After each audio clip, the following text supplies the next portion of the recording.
Hey y'all, this is Pastor Mike. I've got my coffee. Let's talk leadership.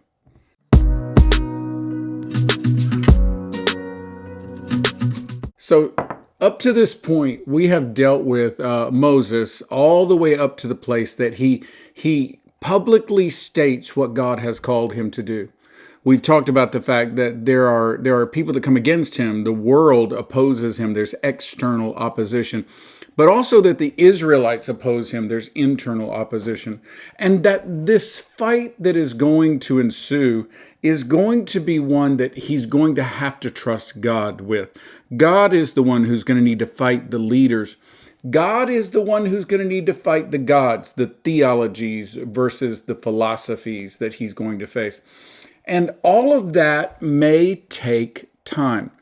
I want to unpack the way this works because I don't want to jump too quickly past how long it took for this battle to happen. Let me go all the way back to the beginning. God promised Abraham a land called Canaan. Canaan is the land that today we would know as Israel in the Middle East. Some would still want to call it Palestine, but it is Israel in the Middle East. That land was occupied by other groups. Remember, in Abraham's day, you have little city-states and little groups that form, and there's not a huge well, there are nations, but they're not like what we experience today. And so people groups are moved, they're defeated, they're driven out. Happens all the time. And so God has promised Abraham this land. But Abraham never sees a group of children that they get this done. He lives in Canaan, but he never owns any of Canaan. His sons Isaac and then his grandson Jacob live in Canaan. But Jacob and his children, Jacob's the one that has the 12 children that become the tribes of Israel. It is the children of Jacob, the children of Israel, because God renames Jacob Israel. They're the ones who, because of the way God worked it out through Joseph, one of the sons, they're the ones that end up in Egypt. Now they go to Egypt. They go to Egypt as a place of refuge. They go to Egypt as a place of defense. And Joseph is so loved by the Pharaoh that the Pharaoh offers the Israelites some of the best, choicest land in all of Egypt. And they live there. They get comfortable there. I want you to hear me.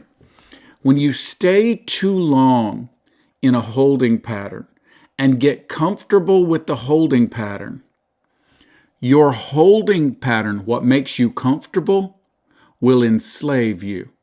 And that's what happened to the children of Israel. They waited there too long. They were called to Canaan, but they were living, the land they were given in Egypt was called the land of Goshen. They were called to Canaan, but they were spending some time in Goshen. You cannot stay in the place God has as a holding place too long, or it will entrap you. And that's the point we're at. So I want you to understand that there are hundreds and hundreds of years that have passed from Abraham now to Moses. And now Moses walks up to Egypt, to Pharaoh and says, "Let my people go." Pharaoh says no. And there's this whole string of plagues that take place that take time.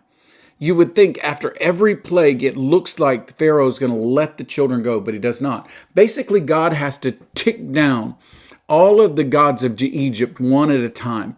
He has to defeat every god of Egypt until he finally defeats the god of the Pharaoh. Pharaoh believes he is a god, therefore he believes his children, his firstborn son especially, will be a god. And so when God strikes down Pharaoh's firstborn son, and Pharaoh realizes all of his other gods have fallen before the God of heaven, and now even he, as Pharaoh, has fallen before the God of heaven. When Pharaoh realizes this, that's when he finally says, "Leave." Now, understand, there's a lot of time involved when God is fighting your battles for you, whether God is fighting human leaders or whether God is fighting other theologies, other small g gods, it takes time. And the question becomes, what do you do with yourself during that time between you've announced it, You're living it out, but God has not yet brought it to pass. A lot of leaders lose hope and lose sight of the goal in those moments. We've got to be very careful about that. These are depressing, difficult days. I'm going to be very honest. I'll be very transparent. I love change and seeing things move and change and doing this. I get very discouraged in the mundane repetition of the day-to-day. But listen. The world is changed by the mundane repetition of right things. Your life is changed for the positive by the mundane repetition of right things. Your organization is changed and built and made better by the mundane repetition of right things. Watch. You are destroyed by the mundane repetition of wrong things. Your organization will be destroyed by the mundane repetition of wrong things. So this process, this moment, this time period between God's called me, I've announced the call, and now God sets me free, it has to be filled with something. I want to take you to Exodus chapter 12. Remember, we left off in chapter 6. So from chapter 6 to chapter 12 is all of the plagues. You see how long that took. It took a long time for this process to play out. And listen, don't get discouraged. It may take a long time for your process to play out. Can I watch it? I remember somebody saying this one time. Every overnight success is 10 to 25 years in the making. Every time you see something that looks to you like an overnight success, no, it's probably not. It's probably 10 to 25 years into the making of this overnight success. So Exodus chapter 12, verse 11 says this, "This is how you are to eat it. With your cloak tucked into your belt, your sandals on your feet, and your staff in your hand, eat it in haste. It is the Lord's Passover." Let me catch you up. God is about to bring the final plague onto the land of Egypt.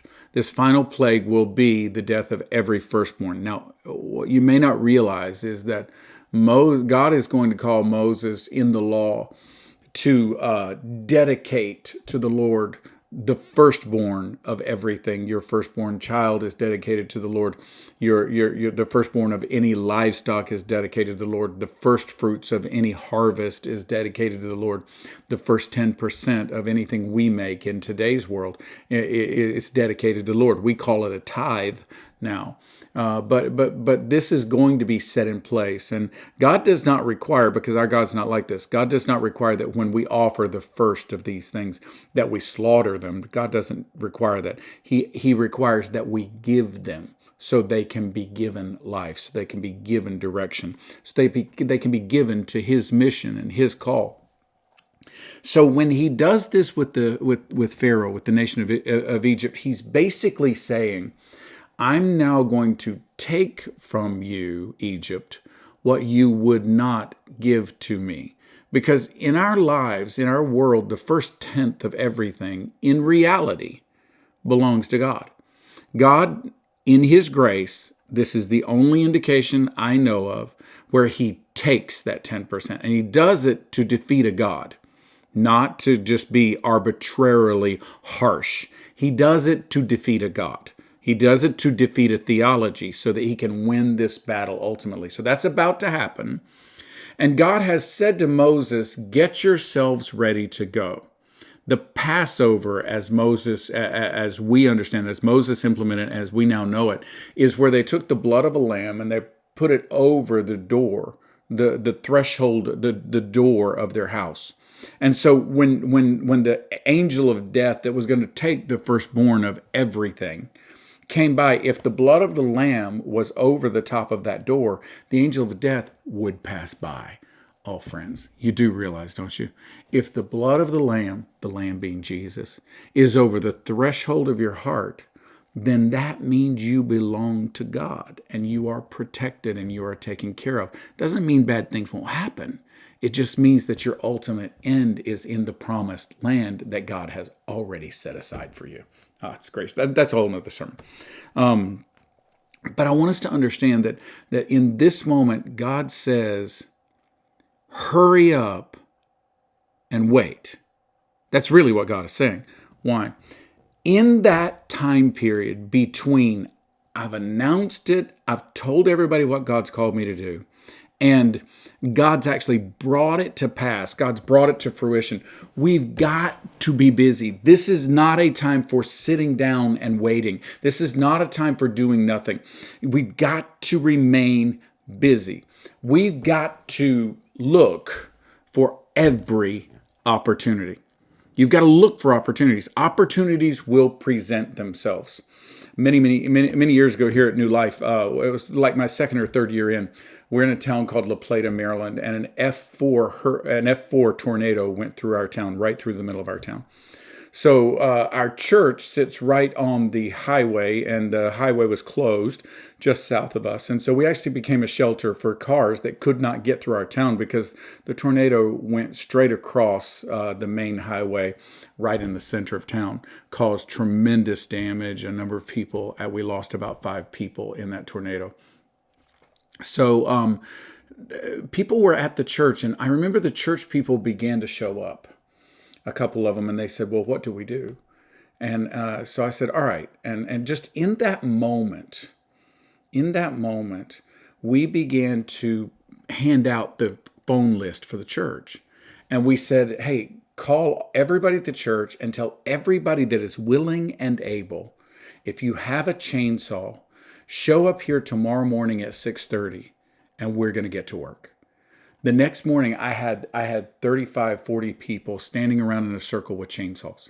We had identified about 5 houses, 5 people in the church whose houses had been hit and trees were down, their yards were a mess. In some cases, their houses were a mess. And we sent our people to those 5 houses, and we said this to them: take your chainsaws and just your brute force and clean up their yard. Put everything back in place. And when you're done with our church member's house, go to their neighbor's house and start, whether you know them or not. Just start helping them. Next thing you know, we were 2, 3, 4 weeks, 5 weeks into this, and people were still helping folks in our area. It became such a big thing. I remember working in one neighborhood, and we were there, and we were serving this neighborhood. I had teams at 4 or 5 houses, and we're clearing things, and I'm out there myself with a chainsaw, and we're just, it was hard, dirty work, but it was an opportunity. And I remember seeing a pastor walk down the street that I knew from another church, and clean and dressed in his chaplain's uniform and all that. He was doing the work he was called to do. And he told me, that's my mom's house. And it dawned on me, we were cleaning up his mother's yard. And I wanted to look at him and say, dude, why didn't you do this? Listen to me. Hear me. When an opportunity presents itself, most people won't see it. If you're the one that sees it, you're the one that can seize it. And when you seize that opportunity, you will provide a platform from which you can declare the gospel that God has called you to. People from that neighborhood began coming to our church. Our church grew as a result of us just getting chainsaws and going to people's backyards and cleaning up their backyards. Why? Because you got to look for opportunities like that. Years later, there was a funeral for someone that had died in battle. And the church that he went to, the church they wanted to hold it in, said, no, we can't hold it because we have these other programs going on. We said, well, sure, we'll house it. Next thing you know, we've got 3,500 people lining the highway in front of the church. We've shut down the highway the main highway that goes through Southern Maryland. We're making the news in D.C. because we're shutting everything down for this young man's funeral. We didn't mean to shut it down. We just didn't have any other choice. There were so many people there. And all of a sudden, it was an opportunity. You've got to see the opportunity. And when you see it, seize it. Take hold of it. Make the most of it. You're not just waiting. You're seizing it. You're looking for and seizing opportunities. Secondly, prepare for movement. Listen, I know that a lot of times people are saying, well, if God would just grow my church, Well, wait a minute. If God grew your church, if God grew your organization, pause. I need you to be brutally honest. If God grew your organization by 50% tomorrow. Could you handle it? If the answer is no, then he's not going to do it. He's not going to send you the kind of blessing you can't contain. You've got to prepare for movement. I say this so many times. People come to me and pastors come to me and they say, there's no children in our church. Well, do you have a children's ministry? Well, no, because there's no children in our church. Well, okay. Well, how are you going to get children if there's not a ministry for them? If you have not prepared for them to be there, why would you expect them to come? Churches with no parking lots suddenly want more people to come to their church. You don't have anywhere to put their cars. In a U.S. context, if you don't have room for somebody's car at your church, then your church can't grow. Businesses, I need more business. Well, what would you do with it? Your people are already worked to the edge of their capacity already. What are you going to do with more business? When you are not prepared, God is not going to send the blessing. You got to prepare for the blessing before the blessing comes. I would always say to our churches as we were growing, and even today we do this, I want to call us what we are not yet. I want us to act as if we are going to function. We were a church of 100. Okay, well, but we're going to function as if we're a church of 500. We're one church meeting in one location. Okay, but we're going to function as if we are 3 or 4 churches operating in 3 or 4 locations. Okay, we're a church. Yeah, okay, well, we're going to function as if we're a district. And what happens when you begin to function as if you are what you are not yet? You begin to set the stage to become what God's called you to be. So you are not just sitting here doing nothing, waiting for the hand of God to do something, waiting for the hand of God to bring about the blessing. No, Moses is not sitting in his house waiting for Pharaoh to call. He's not just going to walk up one day and say, okay, guys, here we are. Pharaoh said we can go. Let's go. It's not going to happen. It's not going to happen that way. Moses is preparing for it the whole way along. He's explaining to the Israelites, this is what's going to happen. He's telling them, get ready like this. He's telling them, when you eat this meal, have your shoes on, have your bags packed, have everything ready to go, because when I say go, we're going to have to go. And he's preparing for movement the whole time. Listen, in any organization, you need to be spending any downtime you can have preparing for movement, because trust me, when the movement comes, there will be no time for preparation. You have to already be prepared or you're gonna get left behind. You've got to prepare ahead of time. So look for opportunity, prepare for movement, and then wait for the moment. Friends, listen, God is going to send the moment. Now, it'll look different for everybody. You know, you say, well, I can't wait till God sends me 3,000 people. God may never send you 3,000 people. But what God is going to give you is a moment of clarity, a moment of passion, a moment of progress, a moment where if you are ready, you will run with the power and the wind of the Holy Spirit at your back. But if you're not ready, you'll get blown over because you're not running with him. You're in his way, not in his will. You see, you got to be ready. These moments, this distance, watch, from chapter 6 to chapter 12, you got to spend that time getting yourself ready. Listen, God's gonna move. No question about it. Are you going to be ready to move with him when he says it's time to go? Because when God says it's time to go, you better be ready to go.